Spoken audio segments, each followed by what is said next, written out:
We show our gratitude to all of people that make the Agribusiness and Countryside Development Foundation possible. Let us briefly show on screen all of our members, our special partner institutions, senior special partner institutions, corporate members, and individual members, without whose generosity we would not be here today. So the Agribusiness and Countryside Development Foundation, in partnership with the Management Association of the Philippines, is a non-profit member-supported organization devoted to bringing you these educational and knowledge transfer sessions every week, reaching out to different organizations throughout the country involved in the operations of poverty alleviation through job creation, especially for our rural brothers and sisters. Okay, so if you're joining us here this morning, bright and early, thank you very much for joining us. We have a very exciting topic here this morning. If you are joining us 2 weeks later through our social media uploads, welcome wherever in the world you are. We're very glad to see you here, and we hope that today's session brings you a lot of value and you learn something new. If you are interested in doing more, for example, joining our informal sessions where we have discussions with our speakers after the formal session that we upload, or gaining access to our wide network of agribusiness and countryside development organizations, do consider joining us as a member. We count on your support and your generosity to continue bringing you these sessions every week. If that interests you in any way, check our description for links to send us emails, introduce yourselves. We would be very happy to have you on board. Okay, so without further ado, may I please call on our new chairman, Ernie Ordonez, to introduce our speaker for this morning. Ernie, please go ahead. Thank you. I'm the new chairman, but I'm an old person who looks to the youth, and I'd like to congratulate the board, all of whom are below 45 years old. It used to be all above 65 years old. So you know, I'd like to Justine, you're with the youth, young group, and we really look forward to the youth, and this board has built on the great work of Bernie with the guidance of Rowan and Soria, because our reach used to be 30 in person, now it's 500 throughout the world, etc. They've done a lot of good things, right? Okay, now having said that, I'm very happy to introduce Justine Lynne Limocon. She's the operations manager of a very much awarded and globally recognized multi-purpose cooperative. And just to let you know, it's really fantastic what she's achieved. So let me give you some high points. Aside from 26 years of credit union experience, I like to say that she not only executes management, she also spreads the good word. Among the leadership awards are some international. For example, the pitch competition in the Asia Pacific for the National Cooperative Alliance, she got that award. The second one, for example, would be the Edward Feine Credit Union Awardee for actual performance. And interestingly, the third one is she not only gives herself, she actually goes out and spreads the good word through education. She got the Joe Biden, who is right now running for president again, right? Joe Biden Awardee for development education. And so before we did this, I asked her to do a couple of things. First of all, since our departed chair, Sorry, said our performance indicator should not just perform, but what happens after reform, because he wanted us to help create a better world. So I asked her for this presentation to tell us how we could do to help her vision, how we can contribute to it. So there's action, not just talk. And the second one, of course, is tell us about herself, because we want the people listening to not just know the presentation, but know the person. What brought her into this? Personal accounts. What brought her into this?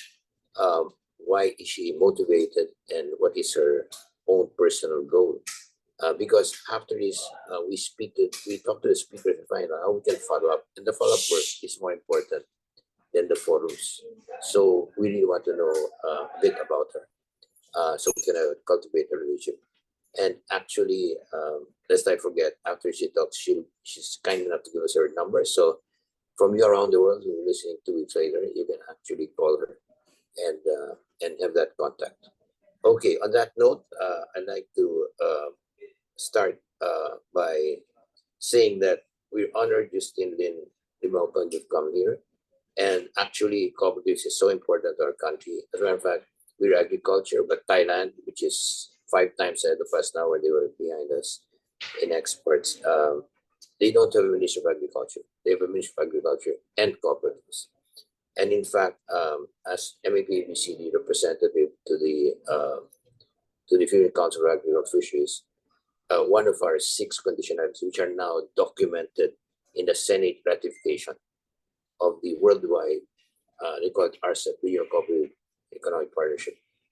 One of the 6 is consolidation through cooperatives, and we've not done that well at all. So we're really excited because you've done it well, and we look forward to listening to you. So please start with a personal account of you and get to know you, and then you can do your presentation, remembering that we want to know how we can help you. Okay, Justine, thank you very much. Please take it away.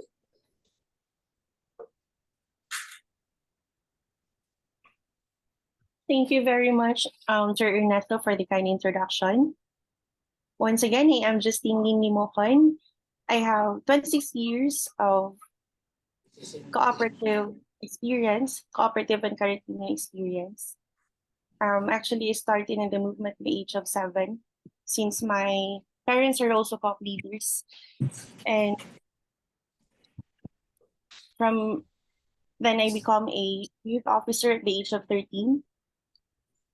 Then I graduated as in the Bachelor of Science in Nursing and become a registered nurse. But I prefer to work in the cooperative because of how it helped our community here in Lamac Pinamungahan, Cebu. And right now, I am the operations manager of Lamac Multipurpose Cooperative, handling the Business Development Center as well as the Agriculture Department of Lamac MPC. So allow me to give you a brief history of Lamac MPC. So may I just add, Justine, may I just add, you not only brought spirit there, as we stated to the people, you might not have read it. She has 57 branches with 144,000 members. So she really spread. So hopefully after stock, it spread it throughout the country. Okay, Justine, please proceed. Thank you very much. So allow me to give you a brief history of Lamac Multipurpose Cooperative. So this is where I live, and there are a lot of us, the youth, who actually become a full-time staff of the cooperative. We are a product of the youth program, which is the Co-op Youth Planet. So in the beginning, during the 1970s, we have the Lamac Samahang Nayon, that is an association. We are really very far from the city. Actually, during the 1970s, there were no roads, no electricity, not even potable water. But our pioneer members, 70 pioneer members composed of farmers, grouped themselves together, and they put up 50 pesos as its initial capital. So that is 3,500 in total. There was an active volunteerism during that time. So they took turns in managing the first business of the organization of the association, which is the consumer store. And there was an active volunteerism. Wala po silang sweldo during that time. So they took turns kung sino po yung magtinda at sino po yung magbibili doon po sa city, kargahin po papunta dito po sa aming community. And God took over, and this is our basic facts right now. Our total members is 161,182. This is as of August 2023. Yung regular members po namin is nasa 141,093. Yung mga youth po namin na members, 7 to 17 years old, nasa 20,089. And meron na po tayong 57 branches and satellite offices all over po sa Visayas. And may isang branch po tayo doon po sa Mindanao. It's in Bukidnon because of our partnership of Nestle's para po tulungan yung mga coffee farmers. And at the same time, para din po tulungan po ang mga vegetable farmers po doon in partnership din po ng Jollibee Group Foundation and of course, Landbank po as ating financing institution po. So it's really the Landbank, yung first institution po na nag-trust po sa Lamac MPC. So from 70 farmers, naging 161,182. From one community lang po yung ating office, ngayon naging 57. And from 3,500 as our initial capital, today po meron na po tayong 3.6 billion as our total asset. So you've been wondering po, bakit po ba we are very passionate, yung Lamac MPC is very passionate po para tulungan yung ating mga farmers. It is because of the composition of our membership. 60% po ng ating mga members composed of farmers. Kaya po, we are really looking for ways kung paano po tulungan po sila. And this is our mission, since ito po yung mission po natin, so we really don't give up na tulungan po yung ating mga farmers because yung mission po natin is to strongly respond to the holistic empowerment needs of the vulnerable sectors through socio-economic programs. So we will need to look for ways and how are we going to create inclusive growth. Hindi lang po nag-grow yung cooperative, but kasama po yung ating mga members, especially po yung ating mga farmers. And this is also our vision that a diversely differentiated cooperative sustaining a socially vigorous community of environmentally and gender-sensitive families. So we are trying our best na sa lahat po ng ating mga programs and services na ito po ay makakatulong po sa ating environment, and at the same time, we are also in partnership with a lot of government agencies, DNR, para po tulungan po yung ating environment. Actually, we have a timberland here in Pinamungahan, 300 hectares land na tayo po yung nag-manage para po ma-sustain po yung kanyang ma-protect po natin environmentally yung area po. So ito po yung values namin: loyalty, oneness, valor, equality, and empathy or love. So ito po yung nagiging challenge. It was before 2013 na hindi pa po namin nalaman kung paano po yung pag-organize ng mga farmers, how are we going to help them, what is agro-entrepreneurship. So yung nagiging challenge po before is how are we going to make our farmers inclusive, yung growth po nila, na hindi lang po yung cooperative yung nag-grow, but at the same time, pati po yung ating mga members, especially the farmers. Kasi ito po yung ating mission. So we have, in 2013 po, we launched a lot of agro-enterprise development program na kailangan po meron talagang inclusive value chain. And ito po is napakaraming partners, and isa po yung Landbank sa nagiging partner po namin to finance po itong program po nito. And we also try to make sure na we achieve din po the Sustainable Development Goals. So in 2013, we were introduced about the Agri-Enterprise Development Program, and ito po yung naging tool po namin kung paano po i-organize ang ating mga farmers, kung paano po na gawin po silang Agripreneur, someone who is not just expert on production but also with business skills. So this is in partnership po with Catholic Relief Services, NLDC, and Jollibee Group Foundation. Na-launch po ito na-introduce po kami nito ng 2013. So magpinadala po kami doon ng mga staff para po mag-aral about agro-entrepreneurship and about clustering approach. Our co-op leaders are really very passionate kasi po kapag may mga good news about for the benefit of our farmers, hindi po talaga sila nag-hesitate na magpadala ng mga staff para matrain. Not just one, but 5 po sila kasi po baka magka-amnesia yung isa. So kailangan po merong mag-roll out ng program. So this is the clustering approach, 8 steps of clustering approach po.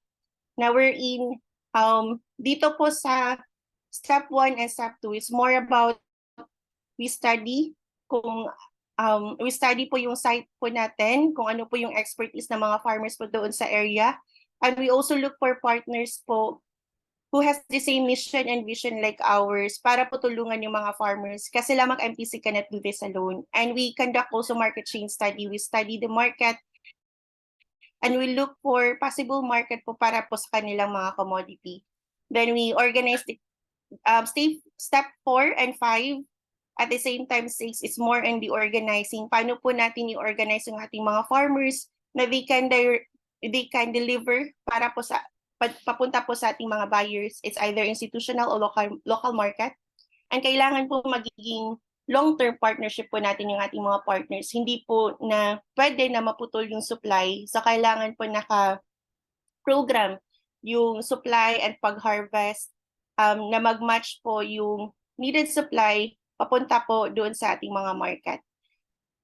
And from 2013 and until now po, we are very blessed na we have maintained this one kahit po nagka-pandemic, nagka-bagyong Odette at napakarami pa pong mga nangyari.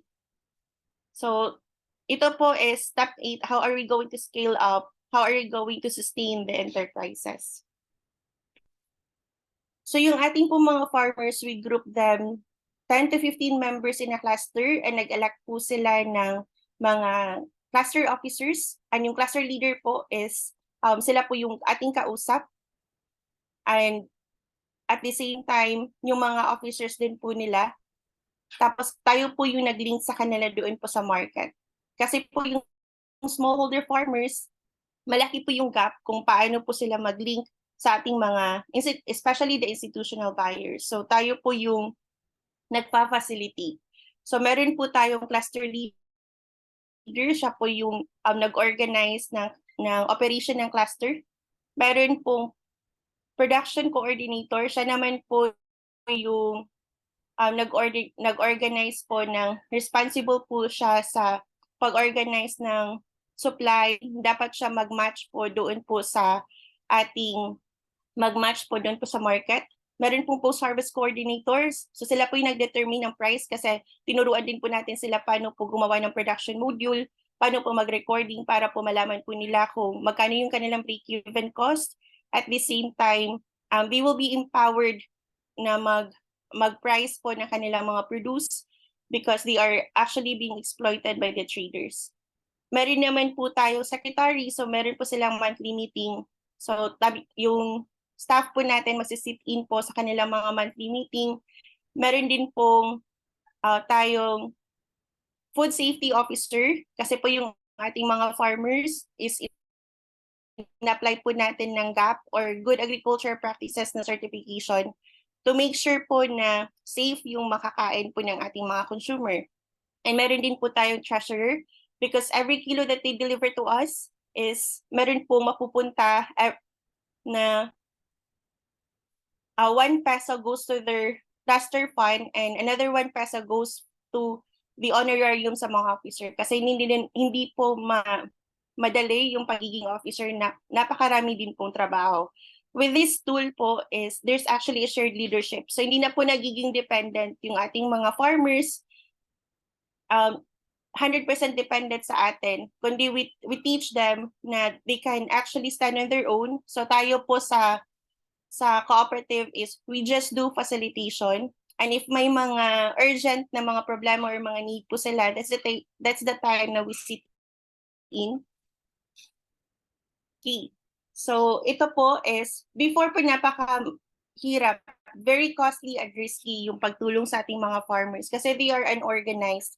Yung pag-monitor po sa kanila individually. But right now po, is cut na po natin yung cost kasi yung ating staff is one agri-technician is equivalent to kailangan po niyang i-monitor ang 300 na mga farmers. So sa agri-technician po natin, hindi na siya individual na pumupunta doon sa ating mga farmers, but kino-coordinate lang po niya yung ating cluster leader or any person po doon po sa ating mga officers in a cluster. So napakadali na lang po when we disseminate information or technology or iba pa po ng mga kailangan na malaman ni farmer para magiging empowered po sila. So in this tool po is yung ating mga clustered farmers, hindi na po siya dumadaan kay trader or agent, assembler or wholesaler or retailer. But the clustered farmers, directly na po siya sa mga institutional buyers or sa mga market po natin. So ito pong tool na to is meron pong better market access for farmers, higher market interaction. So, and at the same time, yung operational cost po natin is nagiging low na because tons na po yung kinukuha po natin because the smallholder farmers, yung kanila mga small volume of produce, hindi na po sila nagpo-problema na mag-deliver po doon sa institutional buyers or sa market kasi kinukuha po natin doon po sa ating hauling truck.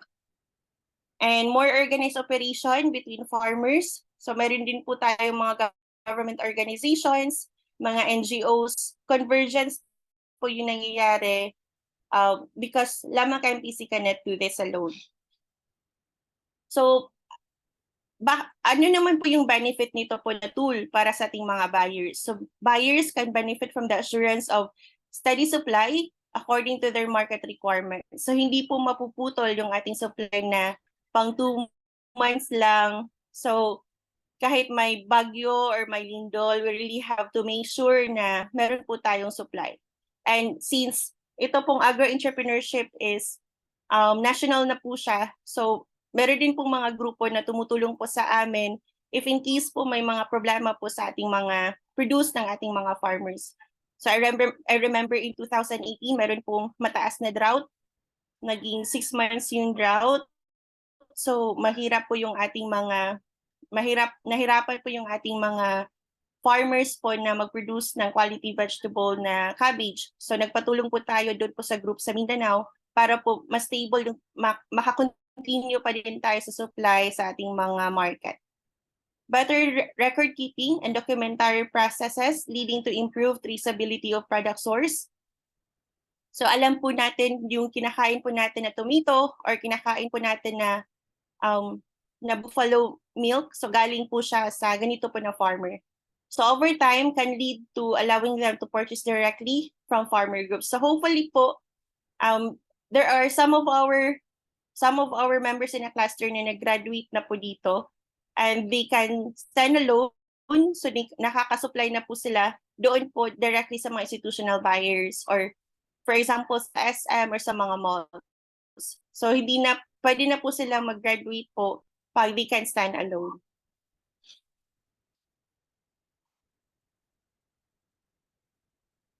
So sa management structure naman po is very passionate po yung cooperative because yung Lamac MPC kasi meron po talagang we create a different department which is yung department po namin, yung Business Development Center para po to focus in the growth and development para sa mga members po natin. Kasi po sa structure ng cooperative is meron pong education committee which focus in the growth and development supposedly for all members and staff and officers, but since tatlo lang po sila and hindi po sila full-time talaga na staff, so hindi po nila hindi po nila na-focus masyado. And meron pong HR para po sa ating mga staff, so that's why very important po na meron pong Business Development Center para po mag-focus sa wealth creation sa mga members. And at the same time, nandito po yung sa training team, sa research and marketing team. And ini-incubate po namin yung mga projects na kailangan po maging sustainable. And if nagiging sustainable na po siya, we pass naman po dun po sa Co-op Managed Enterprise Department.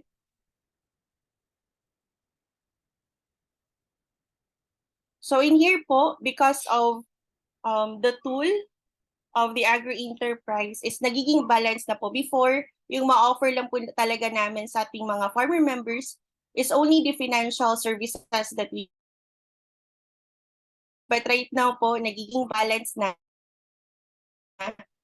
because of the agro-enterprise development that we can offer to our farmer members. So in here po, meron pong training and organizing and marketing support.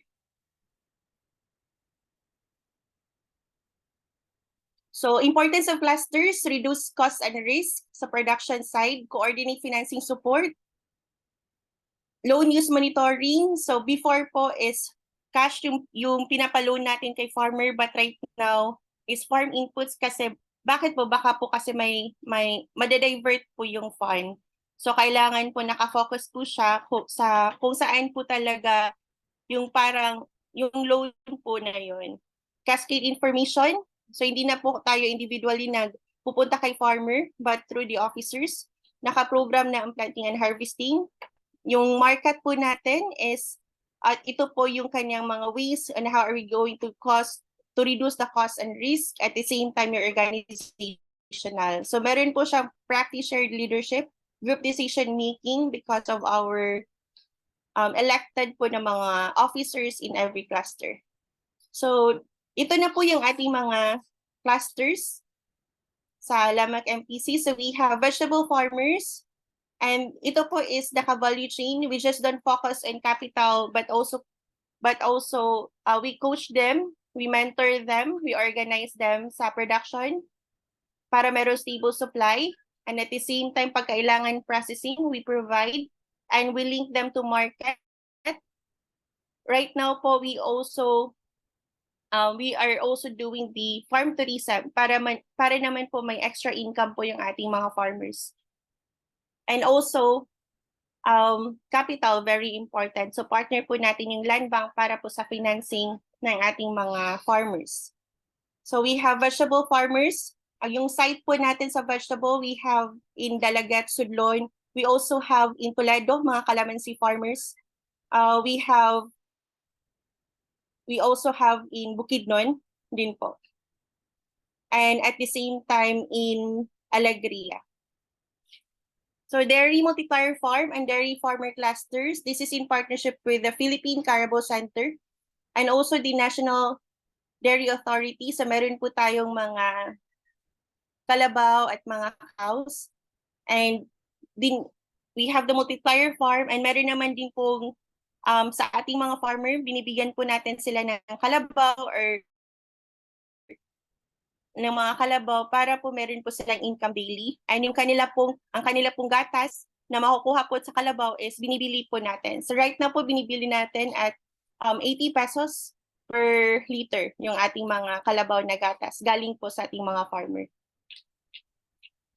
And we also have Coconut Farmer Cluster. This is in partnership with the Philippine Coconut Authority. So in-organize po natin sila. Tinutulungan natin yung ating mga coconut farmers. And this is also a complete value chain. So meron po tayong processing ng food and non-food products.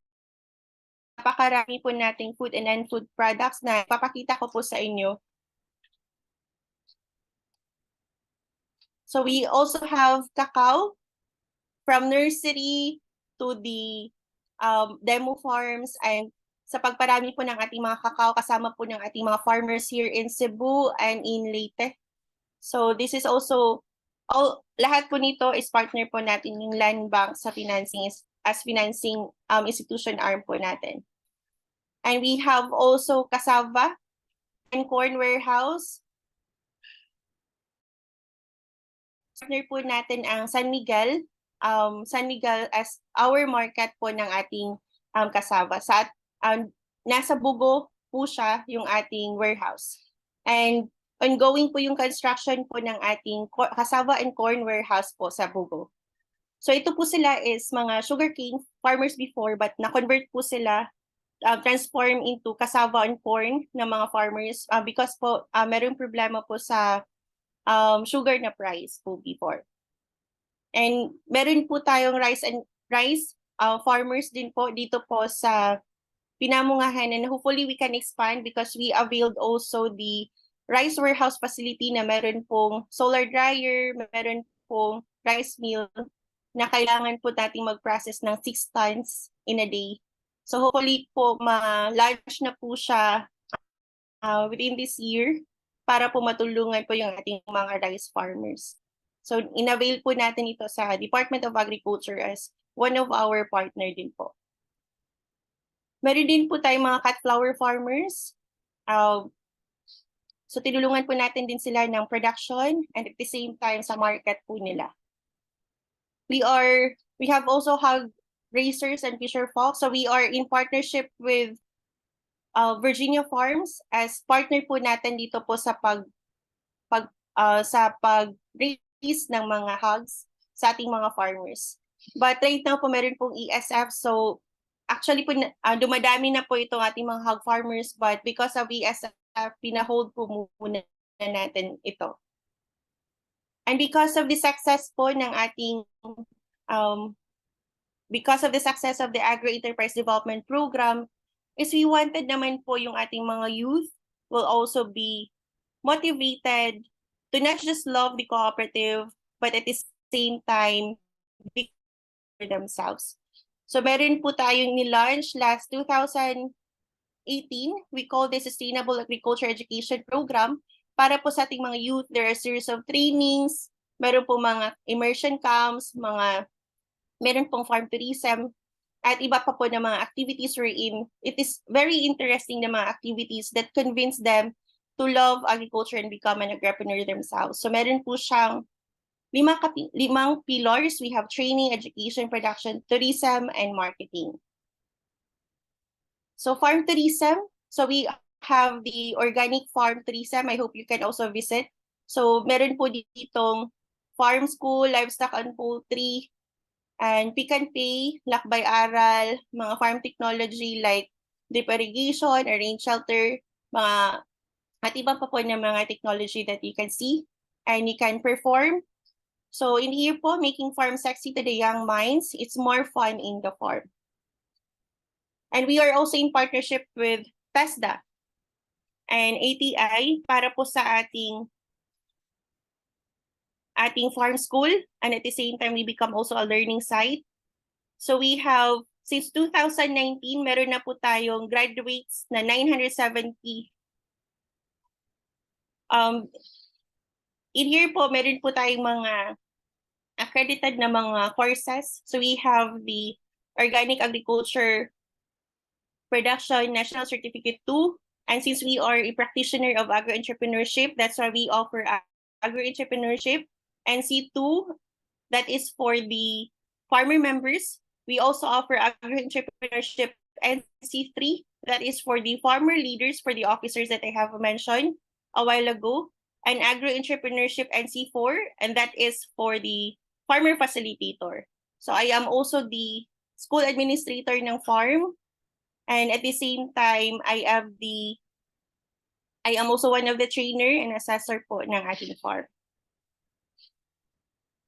So ito po yung ating mga processing plants na sa kailangan po ng mga commodity from our farmers na kailangan i-process. So we have the dairy processing plant.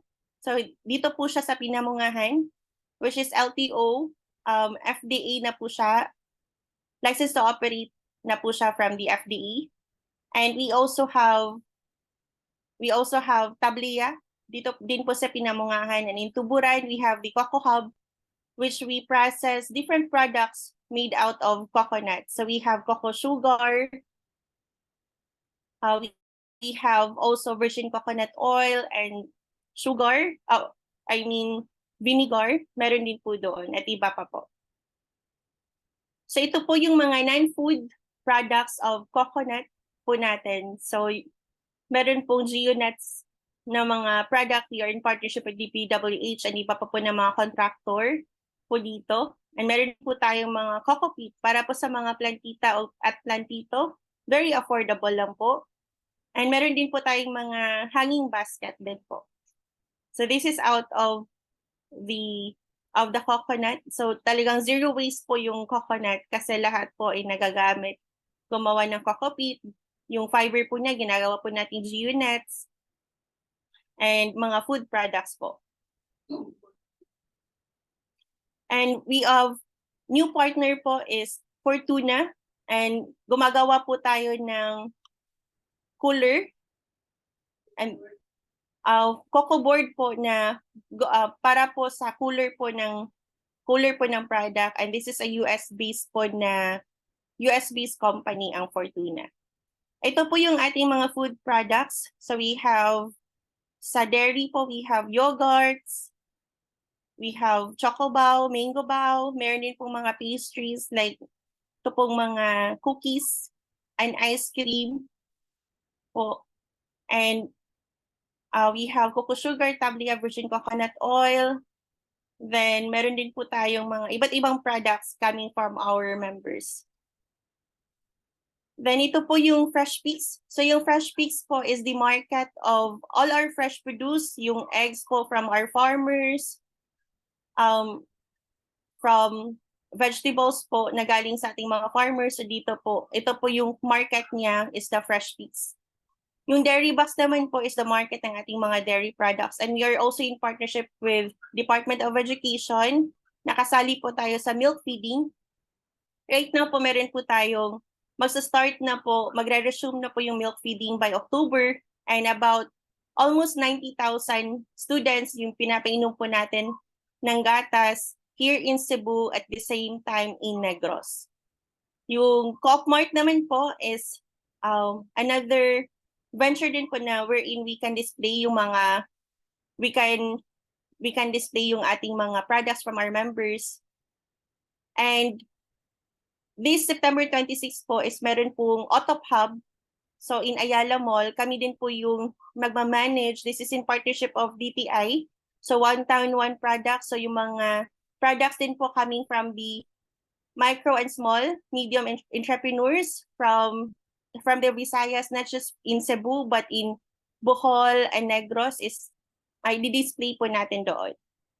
And we are also in partnership with Kadiwa in Wheels. Ito po pumupunta sa mga barangay. So napakalaking tulong din po nito in times of pandemic kasi nag-closure po yung mga institutional buyers. Hindi naman po natin pwede sabihin sa ating mga farmers na huwag kayo pong mag-deliver because wala tayong market kasi because of the pandemic. So na-sustain po natin yung ating enterprises sa ating mga farmers because we are part of the Kadiwa and Wheels program of Department of Agriculture na nakatulong din po sa ating local markets.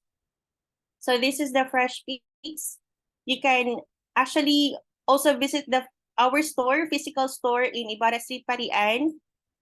But most of our vegetable and eggs products is we directly deliver to the institutional buyers or local markets. Institutional buyers includes mga school, resorts, restaurants, hotels in Cebu. So ito po yung Kadiwa on Wheels. Pupunta po kami sa mga barangay para po we can deliver affordable and safe na mga vegetables and eggs at iba pa po na product para po sa ating mga communities. So dairy box store, we have dalawang dairy boxes po. We have in Pinamungahan. We also have in Cebu City. AgriVet store. So sabi ko po kanina na kailangan po hindi po ma-divert yung Feine, yung loan po na in-avail ni farmer. So kaya po meron po tayong AgriVet store para po siya po yung magiging supplier ng mga need po ng ating mga farmers. And at the same time, we are in partnership with Department of Agriculture para po sa fertilizer subsidy dito po sa Visayas. Tayo po is area distributor na po ng Cebu, Negros, and Bohol. Actually po last year po is the first fertilizer subsidy. We have served about 30,000 na mga farmers po. And this year po, this wet season po is meron po tayong commitment not just in Cebu, Negros, Bohol, but also in Siquijor. A total of about 25,000 farmers naman po yung isi-serve natin sa wet season. So hopefully we will going to launch po itong ating online stores para po accessible and convenient sa mga customers po natin. So ito po yung ating mga institutional markets. Now we partner. So hindi po ito updated. Meron po tayong mga iba pa po na mga markets na hindi pa po na lagay po dito. And we are also in partnership with the Landbank Foundation para po sa financial literacy training ng mga unbanked municipalities. So last year po is we have a total beneficiary of 11,947. Napaka-important po ang financial literacy training para po mag-guided po yung ating mga farmers, ang mga fisher folks kung paano po i-manage ang kanilang fund. And this year naman po, meron po kaming about 15,000 beneficiaries na nanggaling po din, sponsored by Landbank Foundation. So yung setup po ng Lamac MPC is we have the co-op branches para po sa credit and production support. Yung department po namin is para sa training and organizing, youth and gender program, mga co-op businesses, agro-enterprise development, and at the same time, food safety, not just sa mga co-op enterprises po natin, but also we help po para sa ating mga members, farm tourism and digital marketing. And ito po yung ating mga clustered farmers. So very important po to invest in business development center. So ito po yung mga magiging investment po if the cooperative will going to invest production credit, buying fund. So kaya po napakalaking tulong po ng Landbank because na-sustain po natin itong program na to kasi sila po yung ating conduit partner po para sa financing ng ating mga farmers. So marketing services, kailangan po ma-train yung ating mga staff and farmers training and organizing. So Lamac MPC cannot do this alone. We need convergence. So hindi kailangan po ng Landbank, ng iba po ng mga government agencies, local and international. And at the same time, hopefully to work out with Agribusiness and Countryside Development Foundation Incorporated para po mas masustain pa po natin yung program and we can look for ways on kung paano po matulungan po yung ating mga members and at the same time para din po sa community and to help also our environment. Kasi ito po yung ating mission and vision. And we are happy that because of this, tayo po yung nanalo. We are blessed to that we won the Diamond Awards of Landbank po noong August 8, 2023. This is our network and linkages. So local, we have national, even international. Napakarami po nating partners because we have a single mission and that's to protect and enhance on the planet to the next generation. So partnership for the goals is the 17th SDG. So napaka-importante po para ma-sustain po yung ating mga program and to achieve our mission and vision. So why are we doing this? Because we wanted our members na masabi po nila na ako ay isang owner po ng cooperative and yung voice ko po is na-heard and meron po akong benefit that I have availed in the cooperative. So meron pong shared value. And masasabi po ng ating mga members that the cooperative is really my partner. So this is one of our testimony, from our farmer. Cluster leader po siya ng vegetable farmer in Barangay Sudlon. So sabi po niya, we are now able to meet our daily expenses and live comfortably. We were able to buy vehicles, build beautiful houses, and send our children to school. So this is a really very powerful testimony coming from farmer, which inspire us and fuel us of our passion para po mas maserve pa po sila. So God is in the cooperative, so we cannot do this alone. It's all for our hope of glory, and to God be the glory. So once again, thank you very much for listening. I am Justine Limocon. I am a proud product of Lamac Multipurpose Cooperative youth program, which is the Coop Youth Planet, and I have 26 years of experience in the cooperative as a youth officer, as an Agripreneur, because I have also my farm myself, because we cannot practice what we preach. We have to practice what we preach and we have to walk our talks. I have also a farm myself, and at the same time, I am a proud young cooperator. So hopefully, I am a registered nurse by profession, but I prefer to work in the cooperative. So once again, thank you very much for listening, and let's just spread the good news of agro-entrepreneurship. Mr. President, may I just ask her this question? Of course, Mr. Chair, go ahead. Yes, Justine, what a fantastic presentation. I think all of us are eager to talk to you. As we talked before the forum, Can you give us your contact number, office or personal number? Office number would be fine. Whatever number you want to give. What number would you like to give, Justine, so we can call you up? Thank you very much. My mobile number is 0933-677-8240. Thank you. 0933-677-8240. Thank you very much. It's very generous. You give us your personal number. Many speakers give us their office number, but you are so generous giving us your personal number. Before we start, Mr. President, I'd like to just ask this question. It is such a fantastic presentation. And of course, this forum can be our questions asked about it, and it would be what you call an education forum. But you want this to be also an action forum. But apparently you're connected everywhere already.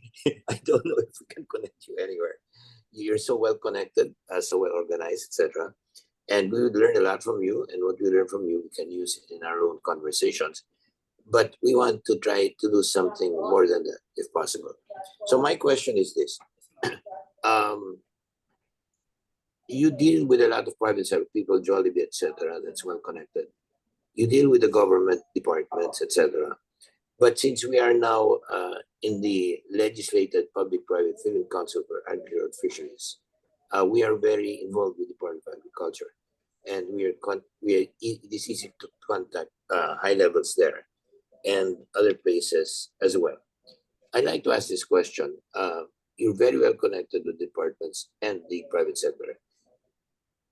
But Department of Agriculture, as we said, one of the things that we're asking to do is called consolidation, and you're an expert in that. So I'd like to ask you, what is your contact with the Department of Agriculture in a way that your thoughts can be spread systematically throughout the country? Who are you in contact with? And maybe we could help in that because we're in contact with the highest levels there. Would you tell us who is your contact in the Department of Agriculture?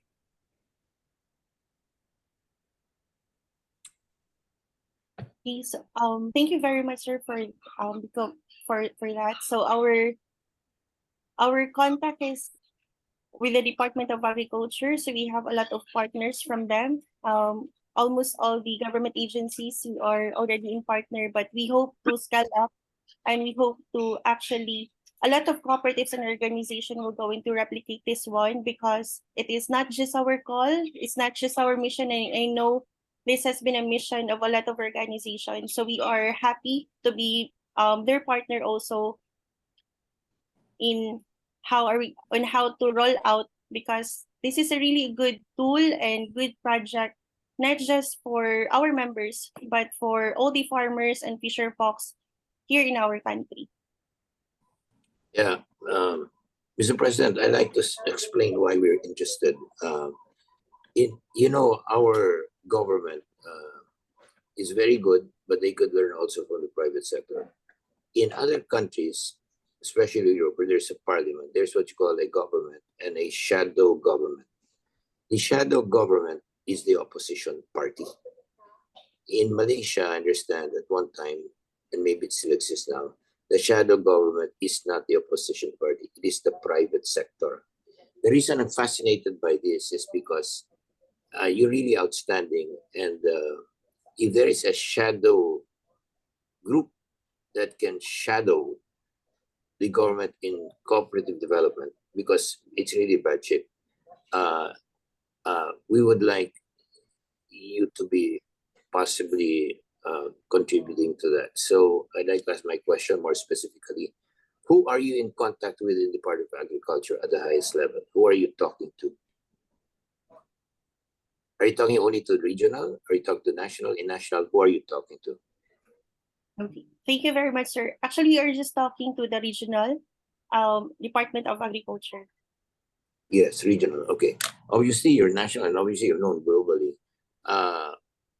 Mr. President, I will follow this up because we're now very involved with what you call co-governance ever since we became MAP, ABCD. Ever since ABCD, MAP became formally a member of this council. We have been able to really have a lot of things done because we're also chair of a critical committee there, and we're one of the top 3 pillars in a nationwide ceremony. No? So with this contact, we'd like to see if we can get Justine's insights, known to the top levels so that it can move faster. I think it's moving very fast, but we'll just see this, no? Because this forum, I suspect, will be educational, but we also want it to be action-oriented, to do things that are not doing yet, because our chairman said, what will you do that is not being done yet to contribute? So this is one area. No? I'll talk to you later, and we'll find out, and then we will see, because what I have seen is so different from what I've seen today. And I think you said walk the talk.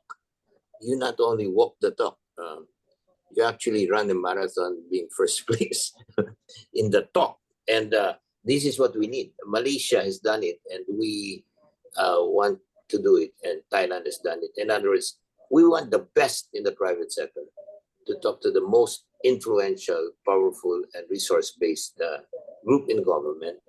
And God has given us the privilege of being now in a position to help do that. And in cooperatives, you seem to be, God sent.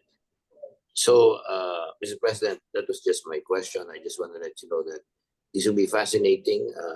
If Justine could, well, before you go into that, let me just ask a question, then you can proceed with other questions. Okay, Justine, I know exactly what to do with you. I know how to talk to you. I'm going to bring you to the top people, etc., etc. And not just DA, right? Not just DA. But I'd like to ask you this before we go on. I asked you this before the forum. You're doing so very well. And we like that, we can learn. But is there anything that is not happening that you want to happen in your quest? Because maybe you can help. Is there anything you want to happen? For example, you want more funding from international organizations, or you want more contact with the whole Corporate Development Authority, etc. What is not happening that is not yet happening? Because you seem almost perfect. You know what I mean? So what is happening is not happening, so we can be of help. Can you answer that question? Then you can proceed with the open forum. Thank you very much, Sir Ernesto, for that. And actually, there are a lot of things that we need to improve. At the same time, before we started in 2013, we only have one cluster. But right now, there are so many clusters we have organized. And there are so many farmers who are very interested to be part of become a cluster because of a lot of testimonies, good testimonies from the farmers who are member in a cluster. So because of that, we are actually overwhelmed, and there are a lot of things that we need to do, just like we lack actually logistic support, hauling trucks or delivery trucks because of the very very congested traffic in Cebu City right now. So that's why we cannot deliver on time with our fresh produce going to the institutional buyers, and there are receiving time that needed. So we have Justine, let me rephrase my question. I'm sorry, I was not very specific. What is it that you think we, listening to you, can do? We don't have money for trucks, etc., but we do have contacts with banks and government officials and private sector, etc. You're already outstanding in the private sector. What do you think we, listening here, can do to provide more impetus to your great work? I already gave you one. I am convinced that your regional will bring you national to people with more money and resources, right? For example, this consolidation program, you got to look at it and see if it's okay, because I think you have great insight. Aside from that, is there anything else you think we can do? I mean, the people listening here, the ABCD, MAP, what can we do as far as you know? I think aside from the machineries or those things that we need with the post-harvest facility, I think it's also good to spread the good news of agro-entrepreneurship. Maybe there are not much of a farmers know about this, but if they will going to know about it, this will give them hope to actually continue to being a farmer and become an agripreneur. Okay, thank you. We'll give that assignment. We have Yvette Tan, who's a member of our board. She's editor for Agri Magazine, etc. And we said we can do with our contacts. So what we can do is spread the word so more people know about what you're doing and can learn, etc. Okay, thank you very much. Mr. President, please go ahead. Well, it is actually almost 9 o'clock, unfortunately. Miss Justine, up to what time can you stay with us? Hello, Up to 10, Justine? no, Justin, you can stay up to 10. Okay, good, because we do have an informal discussion after this. I'm afraid, Ernie, you've taken up quite a bit of time, so we're going to have to end the formal session now, and then we'll move on to the informal session for everyone else's questions. Okay, so Justine, just so you know, we have to end the formal session at 9 o'clock. This is what we upload online. For those of you who are watching online, unfortunately, this is what you can get for free. If you're interested in joining our informal discussions, talking to our other members, really getting to discuss and engage with the speaker, that's something that you have to join us for. So I'm going to just say a few things, Justine, and to the audience. I'm just going to say a few things to close out the formal session so that we can edit it properly and then upload that online. But we're not going to end yet, okay? We're not going to end yet. I'm just going to say goodbye to the people who will be joining us online. Okay, so in any case, it's 9 o'clock and we have to end the formal session. May we first show our certificate of appreciation to Justine. So the Agribusiness and Countryside Development Foundation, in partnership with the Management Association of the Philippines, together with our special partner institutions, senior special partner institutions, corporate members, and individual members, all present this certificate of appreciation to Justine Lynne Limocon for her invaluable support in the advocacy and promotion of agribusiness and countryside development, and for her commendable and unselfish services rendered to this foundation as our resource speaker on our 35th weekly online meeting of 2023, this 19th day of September in Makati City, Philippines. Signed by our chairman, Ernie Ordonez, and myself as our president. Okay, and now may I invite everyone to please turn on your cameras for a quick group photo documentation that we are indeed all here today.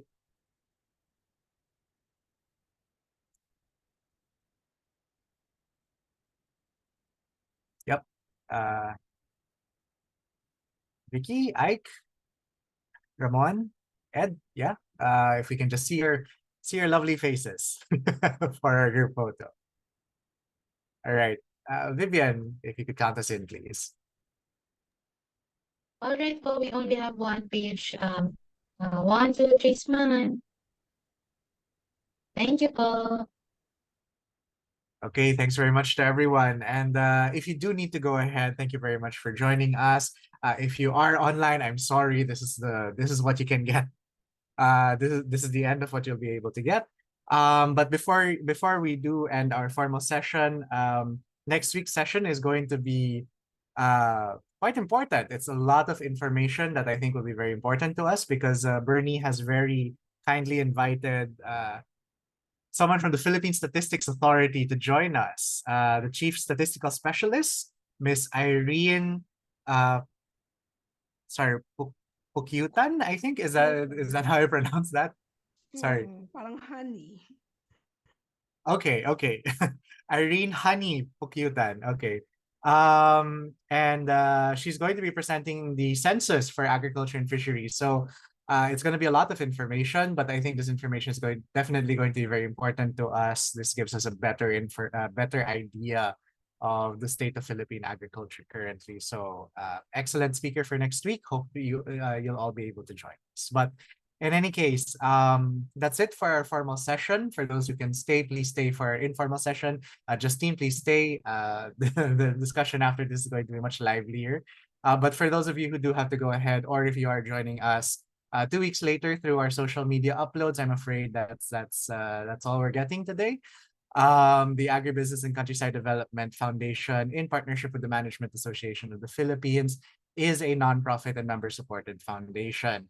If you do like what we do and you'd like to do more engage with our speakers in our informal sessions, gain access to our wide network of agribusiness and countryside development organizations, please do consider joining us as a member. We rely on the support and generosity of our members to continue bringing you these educational sessions and to do what we do.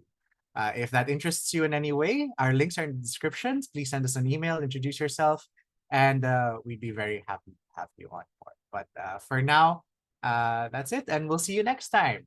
Bye, everyone.